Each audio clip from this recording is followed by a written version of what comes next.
3 ಲಕ್ಷ 4 ಲಕ್ಷ ತನಕ ಖರ್ಚಾಗ್ಯದ. ಇದ್ರಾಗ ಬರಬೇಕಾಗಿತ್ತು ನಮಗೆ ಒಂದು 10 ಲಕ್ಷ ಉತ್ಪನ್ನ ಇತ್ತು.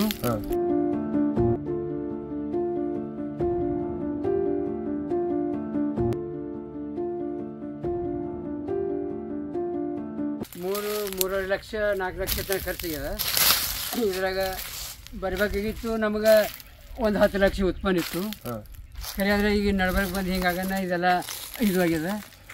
ನೋಡ್ರಿ ಅದ್ರ ಮ್ಯಾಲೆ ಈಗ ಏನು ಮಾಡ್ತೀರಿ ನೀವು ಡಿಸಿಷನ್ ಅಂತೀರಿ. ಇಷ್ಟು ಖರ್ಚಾದ ಇಷ್ಟು ತೆಗಿಬೇಕಾಗ್ಯದ. ಈಗ ಎಷ್ಟು ಬಂದ ಉತ್ಪನ್ನ ಗಳಿಕೆ ಎಷ್ಟು ಬಂದ್ರಿ? ಉತ್ಪನ್ನ ಎಷ್ಟು 1 ಲಕ್ಷದಾಗ ಇದ್ದೇವೆ. 1 ಲಕ್ಷದಾಗ ಬಂದ್ರಿ. ನಾವು 2 ಸರ್ತಿ ಕಡಿದ್ರೆ 1 ಲಕ್ಷ ಬಂದ.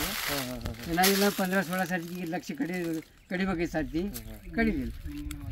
ಯಾವಾಗ ಆಗಿದ್ರಿ? ನಿನ್ನ ರೀ ಪ್ರಕೃತಿ ವಿಕೋಪಕ್ಕೆ ಆಗ್ಯದ್ರಿ. ನಮ್ಗ್ರೆ ಇರ್ದಾಗ ಲಾಭ ಭಾಳ ಆಗೈತ್ರಿ.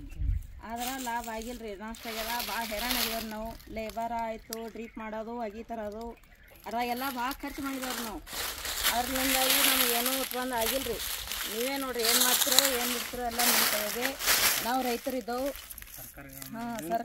ಸರ್ಕಾರೇ ನೋಡ್ಕೋಬೇಕ್ರಿ ಎಲ್ಲ. ಸರ್ಕಾರ ಪ್ರಯಾರ ಕೊಡ್ಬೇಕ್ರಿ ನಮ್ಗೇನು.